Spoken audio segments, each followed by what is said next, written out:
Sir ఈ car race ఈ రేపు మాపో అరెస్ట్ అని చాలా ప్రాపగండలు పెడతా ఉన్నారు. ఎలా చూస్తూ ఉన్నారు మీరు ఇదంతా? తప్పుడు కేసు పెట్టి కుట్రపూరితంగా కక్షపూరితంగా కేటీఆర్ గారిని ఇబ్బంది పెట్టాలా, బీఆర్ఎస్ పార్టీ ప్రతిష్టను దిగజార్చాలనే కుట్రలో భాగంగా ఈ కేసు పెట్టినారు. ఇది నీటి మీది బుడగ లెక్క తేలిపోయేటువంటి ఒక కేసు.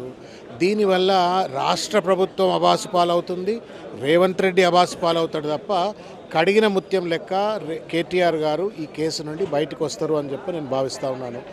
ఎన్నన్నా కుట్రలు చేయనియండి, కుతంత్రాలు చేయనియండి, ప్రజల పక్షాన కేటీఆర్ గారు బీఆర్ఎస్ పార్టీ కొట్లాడుతుంది.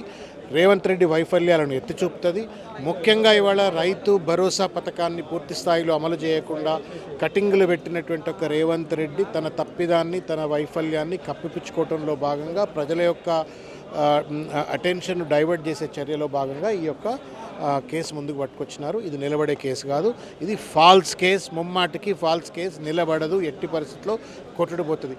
కొంత ఇప్పుడు ఇబ్బంది అనిపిస్తుండొచ్చు, కానీ ప్రజలకు నిజం నిలకడ మీద తెలుస్తుంది.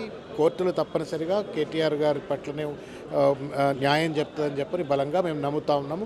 చట్టం మీద, రాజ్యాంగం మీద, కోర్టుల మీద గౌరవం ఉన్నటువంటి ఒక పార్టీగా, గౌరవం ఉన్నటువంటి ఒక నాయకుడిగా కేటీఆర్ గారు తప్పనిసరిగా న్యాయ పోరాటం చేస్తారు, విచారణకు సహకరిస్తారు. కానీ తప్పనిసరిగా సత్యమేవ జయతే, ధర్మం గెలుస్తుంది. సార్ మొన్న ఏసీబీ ఆఫీస్ దగ్గర మీరు ఏదైతే కేటీఆర్ గారు వెళ్ళిన తర్వాత డ్రామాలు చేశారు అని కూడా కొన్ని వాదనలు అయితే వస్తా ఉన్నాయి. ఎలా చూస్తారు అని? ఇప్పుడు రేవంత్ రెడ్డి మీకు గుర్తుందా, రేవంత్ రెడ్డి ఓటుకు నోటు కేసులో ఏసీబీ అరెస్ట్ అక్కడ అదే ఆఫీసు, అక్కడనే రేవంత్ రెడ్డి పోయినప్పుడు రేవంత్ రెడ్డి ఎంబడి పోయిన అడ్వకేట్లు నాకు తెలుసు బాగా, నా మిత్రులే, మా కొలీగ్స్. మరి రేవంత్ రెడ్డికో న్యాయం, కేటీఆర్కో న్యాయం ఎట్లుండాలా? రేవంత్ రెడ్డి అక్యూజ్డ్గా ఏసీబీ ఆఫీస్లో విచారణ జరిపితే ఇక అద్దాల రూమ్ ఇట్లా పెట్టుకున్నాడు, అవతల సైడ్ అడ్వకేట్లు, ఇవతల సైడు రేవంత్ రెడ్డి. మరి ఆయన ఏమో అడ్వకేట్లను తీసుకుపోవచ్చు. కేటీఆర్ గారికి ఏమైనా అనుమూల రాజ్యాంగమా, అంబేద్కర్ రాజ్యాంగమా? ఆయనకు అంబేద్కర్ రాజ్యాంగం ఎందుకు, ఈయనకు అనుమూల రాజ్యాంగం ఎందుకు?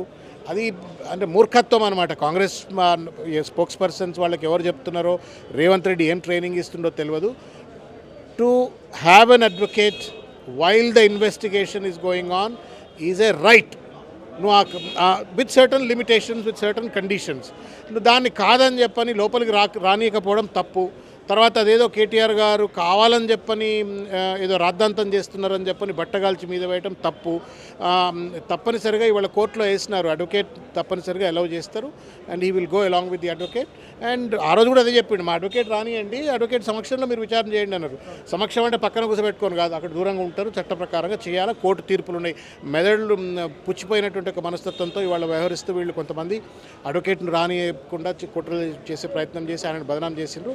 బట్ సర్టన్గా అడ్వకేట్ నెంబర్ పెట్టుకుంటాడు. నిన్న హైకోర్టులో ఏదైతే జరిగిందో దాని గురించి కాంగ్రెస్ పార్టీ వాళ్ళు కొంత సంబరాలు చేసుకుంటారో, మేము గెలిచినాం అనే విధంగా కనబడతా ఉంది. ఎలా చూస్తారు? శునకానందం అంటారు దాన్ని శునకానందం అంటారు. ఇప్పుడు ఆల్లేదు సూలు లేదు, కొడుకు పేరు సోమలింగం ఏందండి?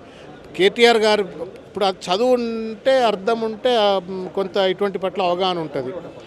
కేటీఆర్ గారు హైకోర్టులో వేసిన పిటిషన్లో విచారణ జరపొద్దని ఎక్కడా వేయలేదు. మీరు విచారణ జరుపుకుంటే జరుపుకోండి, కానీ ఏ సెక్షన్స్ అయితే క్రిమినల్ కాన్స్పిరసీ సెక్షన్స్ ఏదైతే నా మీద పెట్టినారో అవి నాకు వర్తించవు, కాబట్టి ఎఫ్ఐఆర్ తప్పు అని చెప్పని పెట్టినారు తప్ప నువ్వు విచారణ జరపొద్దు అని చెప్పని ఎక్కడ చెప్పలేదు. నెంబర్ 1. నెంబర్ 2, వాళ్ళు హైకోర్టు ఇచ్చిన తీర్పు క్వాష్ పిటిషన్ను కొట్టేసింది, కానీ కేటీఆర్ గారిని నిర్ణయిస్తూ ఈయన తప్పు చేసినాడని చెప్పని తీర్పు ఇవ్వలే కదా. ఎందుకంత శునకానందమో నాకు అర్థం కావట్లేదు. దీనివల్ల ఒరిగేది లేదు. వాస్తవానికి ఏంటంటే ఇవాళ రేవంత్ రెడ్డి చేస్తున్న ఈ ప్రయత్నంతో ఇంటర్నేషనల్ ఏ ఆర్గనైజేషన్ కూడా భవిష్యత్తులో ఇవాళంటే ఫార్ములా ఈవీ రేస్ అయింది. ఈవీ రేస్ వెనుక ఉన్నటువంటి ఒక ఉద్దేశాలు, దానివల్ల వచ్చేటువంటి ఒక లాభాలు, దీని మీద ఎక్కువ ఎలాబొరేట్గా చర్చ చేద్దాం. ఆ సోయి రేవంత్ రెడ్డి గారికి ఉన్నట్టుగా లేదు, అది పక్కకు పెడితే no international organisation in future will come to Telangana to conduct any event.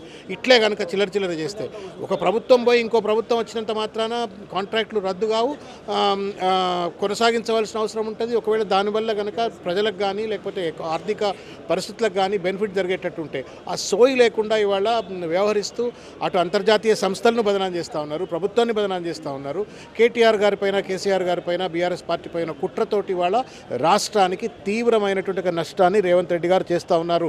ఆయన ఎట్లా ఉన్నాడంటే ఆయన కంట్లో ఆయనే పొడుచుకుంటూ నేను కేటీఆర్ కంట్లో పొడుస్తున్నా అని చెప్పని సంతోషం, వాస్తవానికి తెలంగాణ ప్రజల కళ్ళల్లో పొడుస్తూ ఉన్నాడు. తెలంగాణ అభివృద్ధికి గండి కొట్టే ప్రయత్నం చేస్తూ ఉన్నాడు.